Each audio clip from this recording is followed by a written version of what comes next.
प्या आणि झोपा। 5 वर्ष झोपता तुम्ही, काय करता? त्यासाठी म्हणाले डोळसपणे मतदान करा। हा जर चान्स गेला तर तुम्हाला काहीच नाही, तुमच्या एका पिढीचं वाट लागून जाते। आज तुमचा युवा गुटख्यामध्ये आहे, दारू पिण्यामध्ये आहे। एक तरी घरामध्ये मला सांगा की कोणी चांगली बाई आहे, तिला हात वर करा, मी बोलायला तयार आहे आज तिच्याशी। छाती ठोकपणे म्हणा तिने की हा माझा संसार सुखाचा आहे। कितीतरी बायका बचत गटाचे पैसे भरतात, 8 दिवसाचा गट, 15 दिवसाचा गट, महिन्याचा गट। कितीतरी बायका खितपत पडलेल्या आहेत, पाहिलेल्या आहेत मी। कोण बघणार ह्यांचं दुःख? कोणीच नाही। फक्त ते यायलेत, त्यांना पैसे द्यायलेत, ठीक आहे भरणं झालं तर झालं, नाहीतर ती बाई चपला खायला तयार। 10 बायकांचा 5 बायकांचा गट असतो, त्या दुसऱ्या बायका तिला ठोकतात धरून। ती भरलं तर भरते, नाही तर पळून जाते। त्यासाठी तुम्हाला सांगायले डोळसपणे मतदान करा। जे आपली ऊसाची निशाणी आहे, ऊस शेतकरी,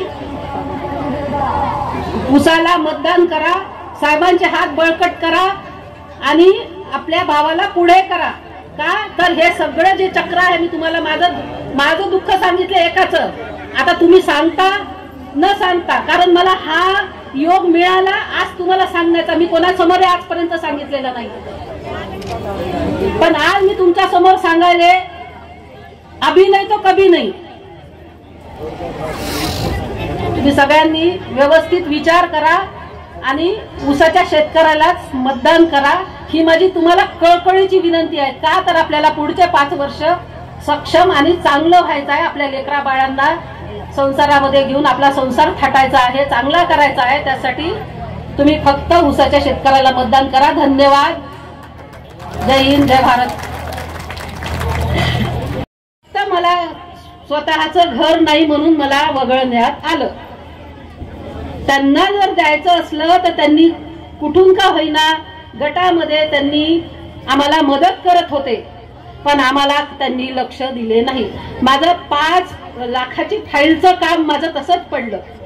मी साहेबांना सांगितलं, म्हटलं साहेब काय करू, फिरून फिरून फिरून आजपर्यंत आमच्या पायाचे चपला झिजून गेलेत आणि कोणीही करायला काही काम तयार नाही। काय करायचं आम्ही? आमच्यासाठी कोणी झटणार नाही।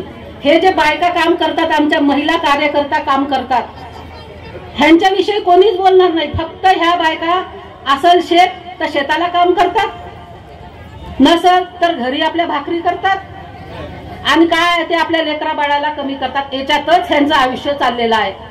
ह्यांच्यासाठी तुम्ही काय करू शकता? मला एकच सांगा, मला एकच सांगा। म्हणले माझं फाईल अडलेली आहे, 5 लाखाची माझी फाईल अडवलेली आहे, आणि ह्या माझी जर फाईल अडवत असेल, मी एवढे शासन दरबारी बँकेमध्ये जर खेटे घालत असेल आणि माझी जर फाईल अडत असेल, तर ह्या बायकांचं काय? ह्या बायकांना काय येते? एक सही केलं, तिकडेच बसलं। त्यावेळेस साहेब म्हणले मी जिंकून आलो तरी तुमचं काम करणार, आणि नाही जरी जिंकून आलो, ऐका कान खोलून ऐका, नाही जरी जिंकून आलो तर मी तुमचं काम करणार। मला आज ऊर भरून आला। मी साहेबांचे धन्यवाद मानते की त्यांनी एकच शब्द टाकला की मी भाऊ आहे ना तुमचा, मी तुमच्या पाठीशी उभा राहीन, तुम्ही हार मानू नका। हे मतदान आज फक्त 5 वर्षाचं आहे। आपल्याला आयुष्य काढायचं आहे ह्या बायकांमध्ये, ह्या भगिनींमध्ये। हा त्रास काय आहे? एका